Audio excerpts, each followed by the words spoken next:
सभी देशवासियों को 1 जनवरी 2025 की बहुत बहुत शुभकामनाएं एवं बधाइयाँ। वो इसलिए कि यदि हम पिछले लगभग 25 से 2600 साल के समय को देखें तो अभी तक इस 2600 साल के बीच में वो श्रेष्ठ भारत जो बौद्धकालीन भारत कहलाता था, जो विश्व गुरु था, उस समय ना ट्रेन थी, ना हवाई जहाज़ था, ना बुलेट ट्रेन थी, ना हेलीकॉप्टर हुआ करते थे, ना बड़े बड़े जल जहाज़ थे, ना बड़ी बड़ी 4 व्हीलर गाड़ियाँ थी, ना मोबाइल था। इन सब के बावजूद भी भारत विश्व गुरु बना, ये एक सोचने वाली बात है।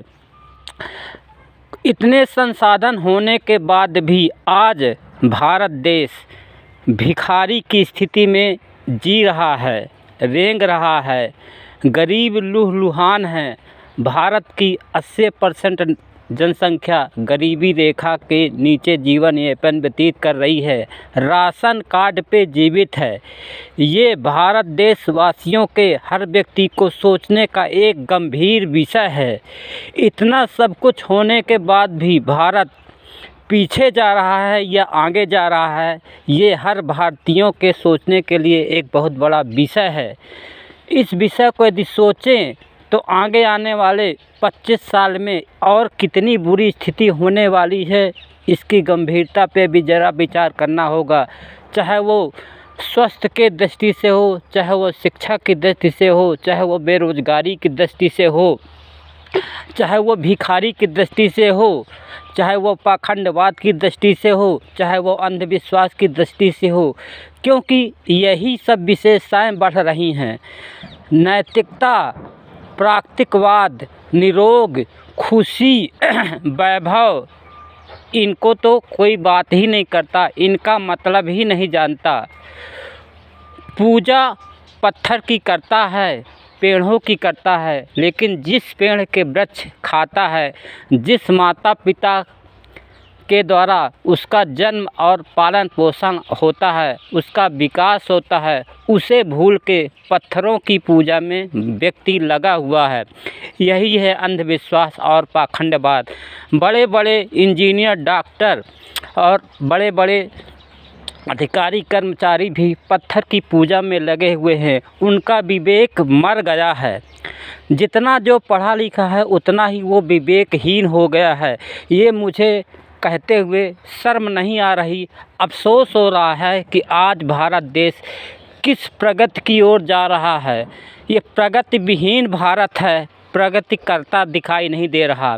यदि आज भी हम नहीं सुधरे, दूसरी तरफ भारत के अलावा विश्व के जितने भी जीवन हैं, चाहे वो पक्षी का जीवन हो, चाहे वो जानवर का जीवन हो, या कि और किसी भी जीव जंतु का जीवन हो, ना पहले दुखी था, ना आज दुखी है, ना आगे दुखी रहेगा, क्योंकि वो कल भी प्रकृति पर निर्भर था, आज भी प्रकृति निर्भर है और आगे भी प्रकृति पर निर्भर है। उसके सारे नियम प्रकृति के साथ बदलते रहते हैं, चलते रहते हैं। इसलिए ना वो रोगी है, ना वो बीमार है, ना वो गरीब है, ना वो भूखों मर रहा है। बशर्ते मानव के कृत्यों के कारण वो दुख ज़रूर झेलता है। कहने का मतलब है कि हम भारतीय इतने कमज़ोर कैसे हो गए, जिसकी गिनती जीव जंतु और जानवरों से भी ख़राब स्थिति रहने के लिए मजबूर हो रही है। ये हर भारतीय सोचे। यदि आज नहीं सोचेगा तो कल हमारी आने वाली नस्लें जानवरों से भी ख़राब ज़िंदगी जीने के लिए मजबूर हो जाएंगी। नए साल में मेरा यही संदेश है कि आज हम विज्ञानवाद के अवसर पे यदि हम अपने आप को नहीं बचा पाए तो हमें बचाने वाला कोई दूसरा भगवान या ईश्वर ना कभी आया था, ना कभी आएगा। हमें ही ईश्वर बनकर, ईश्वर के कर्म करके और हमें अगली पीढ़ी को जगाना पड़ेगा, हमें जागना पड़ेगा।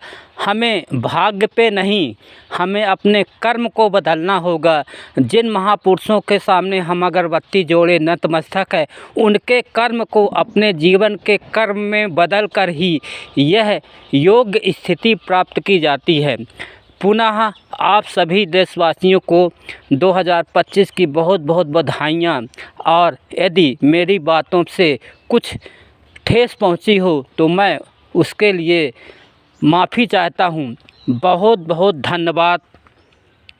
नमो बुद्धाय।